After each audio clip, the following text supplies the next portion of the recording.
Welcome everybody to this fiery hot red jelly bean, the Mercedes-AMG GLE 63S 4MATIC Plus. That is its full name, and with this Mercedes, I have to admit, it is my first time reviewing a Mercedes, and there's a lot of things that I want to go over in this review, but I need to get the obvious out the way. This is the coupe version, currently only available in the GLE 53 and the 63 variants.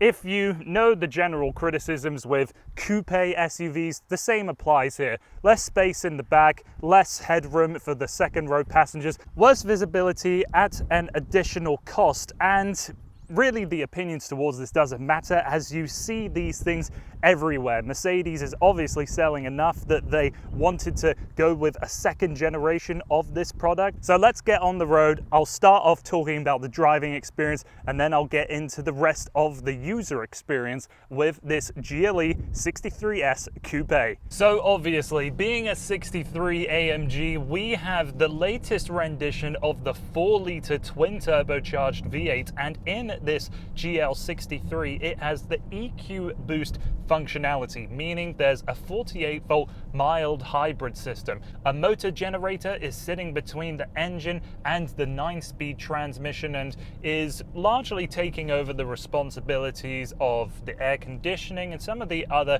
electric functions within the GLE, so that the engine itself is a little less strained and therefore a little more efficient. And it also acts as the next generation of stop-start systems. So you can be at 10 kilometers an hour and coasting to a stop and the engine will turn off. Now, even though that is new and interesting, what you care about in an AMG is doing stuff like this.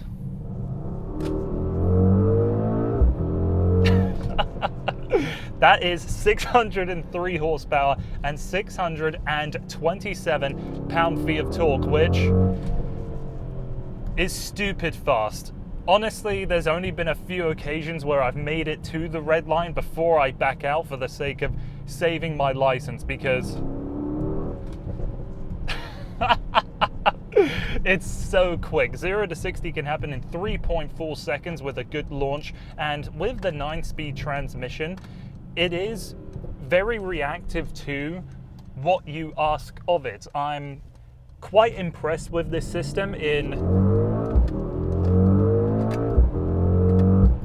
manual mode. I'll get into a little more of day-to-day commute in a second, but I've got an open road ahead of me, so drop some gears.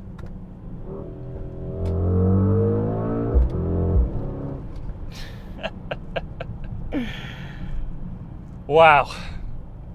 It's been a long time coming for me to personally test out an AMG product, and I've always been a little interested in them just for their absolute absurdity, but actually being behind the wheel and experiencing it, it hasn't let me down in any extent. All of the hope that I had to driving a vehicle like this, I have been rewarded with it, and the engine is so characterful. I'm getting the sense there's a little bit of fake induction noise, but not enough that you lose the true character of this engine.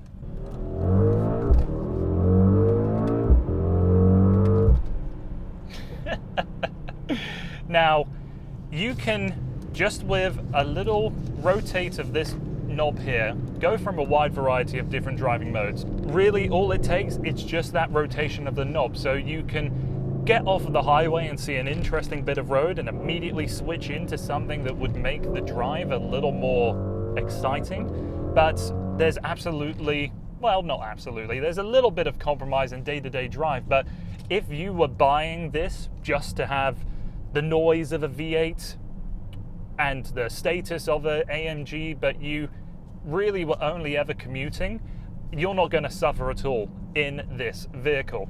And unless you go on the absolute worst pavement like I'm on right now, and now transitioning to smooth pavement, the ride is perfectly acceptable to almost anybody. The ride might not be as involving as a BMW, but in day-to-day commuting that might be more attractive to you, and the road isolation's really good. We've got 325mm rear wheels on this vehicle, and here they look like some pretty sticky, aggressive rubber. So it's just ridiculous. This car is just a collection of absolute madness, and the more exciting thing about a vehicle like this is that it probably will sell. There will be people out there that are really driving these things every day, and kind of moving away from the enthusiastic driving experience. Actually, I'll finish up by saying the steering is quite heavy. I think there's a good amount of, not road feel, but understanding of the road surfaces. It isn't vibrating or fizzing away at the hand, but to me it does feel like a very connected system. In addition of being able to change around the driving modes in an instant, you can change around various aspects of the car in an instant. So you're in comfort mode, but you want to hear a little more noise, you just hit that button right there and boom, you now have the powerful setting for the exhaust. And much like the other system, it's just one button press away, and it's almost like selecting the overdrive in an old car on the highway. You either want to hear a little more noise or you don't. And then you can change that around even further with this row of switches down here. So you want the firmer suspension, or you want the louder exhaust, or you want traction off, or you want to change around the ride height. It's all done in an instant on the wheel or down here. So moving away from the enthusiastic drive that you might use a certain percentage of the time when behind the wheel in the GLE, the rest of the commuting and day-to-day drive is very, very good. The 9-speed transmission is quite sophisticated. I think it's lacking a little bit against the 8-speed transmissions in its competitors. The 1-2 shift sometimes feels a little uncertain of itself, but cruising at speed now, if I want to pick up, quickly drops down, no real hesitation. And then when you set the cruise at whatever speed you want, 5th, 6th, 7th, didn't even feel those shifts. Seats are supremely comfortable in this model. We see we've got a fantastic mix. And for the sake of fuel efficiency, there is a 4-cylinder mode with this V8 that will engage when you're very light throttle or just coasting in this GLE. Just like all other AMG V8s, this one is handmade by a single individual. This one was made by Peter, so thank you, Peter, for being my first. It's an experience I'm not going to forget anytime soon. I really think the biggest joy of this product is that in an instant, anything you want is readily available. You want to go fast, just pin the throttle, ready to go. Doesn't matter what mode you're in. If you want to have a more refined drive, but you like the sound of V8, boom, one button, done. All right, so that covers everything I think needs to be said about the driving experience. Let's move on to the interior, and yes, it is quite overwhelming at first. This is, like I've already said, my first Mercedes product, so there was a little bit of a learning curve, but I promise that if you get into this car for the first time, you will figure out all of the systems pretty quickly and all of the different settings that you can adjust and all that kind of a thing. And I'm going to bring up the way you interact with all this technology and all of the features in this Mercedes, because to me it's a bit strange that we essentially have 3 ways to interact with the main infotainment system. You have the BlackBerry touchpads on the steering wheel.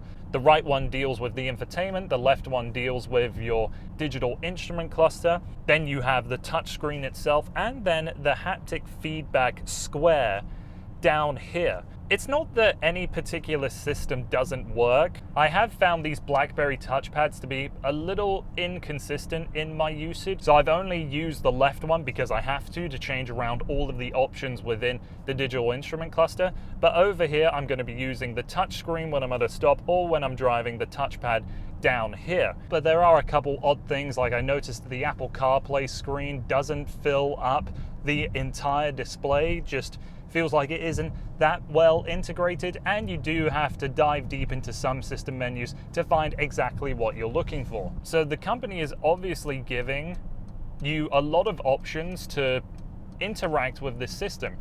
Is that a bad idea? I don't think so. I just think it's strange that all of these different options are available, and the same can be said about changing around the driving modes. You've got really the biggest core functions on the steering wheel with these 2 little dials, but then you can go down here and adjust it even further, then go into the touchscreen and adjust it even further. It's just, Was there a need to have all of this additional complexity and have these extraneous systems? I don't know. Up to you to decide. If you always want to keep your hands on the steering wheel when you're driving, then having this touchpad system is a good idea. But if you're never going to use that, then maybe it was just money that could have been spent elsewhere. Saying that, the interior quality of this Mercedes is very good. There's a lot of gorgeous stitching, very rich leather, and really the majority of the surfaces that you interact with feel solid. So right here in the center console, it feels just as rigid as a steel I-beam at absolute zero. It is incredible. But then there's a couple of very small details that aren't up to the quality of this. So for example, there's a couple buttons that just lightly glossing over them or pressing them, you can see they rotate in their housing, and there's that creak in the dashboard that I know a lot of people are concerned with the new Mercedes products. Over really harsh bumps, you can hear just a little bit of the creaking of the plastic behind the dashboard, but unless you really push down on it, I don't think it's going to be that much of a concern for you.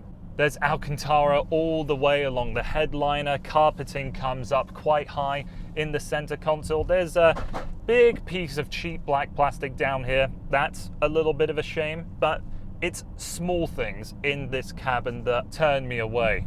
Adding on to the huge screens, you also have a heads-up display, which was, I think, a bit too overwhelming for me. And given my height and my seating position, I couldn't find that perfect position of natural sitting where the screen was in focus. If I was down here, it looked good. If I was over here, it looked good, but I don't want to drive like that. So I turned the system off. Even though it's huge and has more customization than anything else I've ever seen in a car, it was not beneficial enough for me to use it in day-to-day. The use of carbon fiber in this cabin is really quite well executed, but I wish that it could have carried over to this center tunnel, having the sliding portion back for your wireless phone charger and cup holders, and then this whole surround around the buttons. I kind of wish that was carbon fiber too.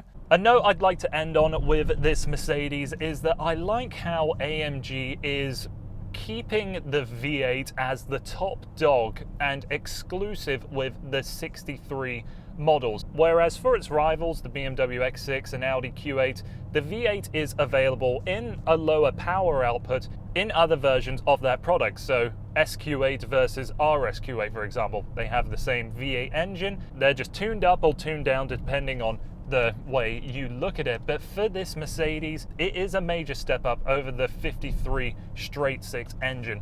There is so much charm to be had with this engine, and you really do feel like you're getting a special product. Even though the interior and the technology is stuff that we've seen in quite a few Mercedes models now, it still very well represents the money that you're putting into this kind of vehicle and what you're getting out of it.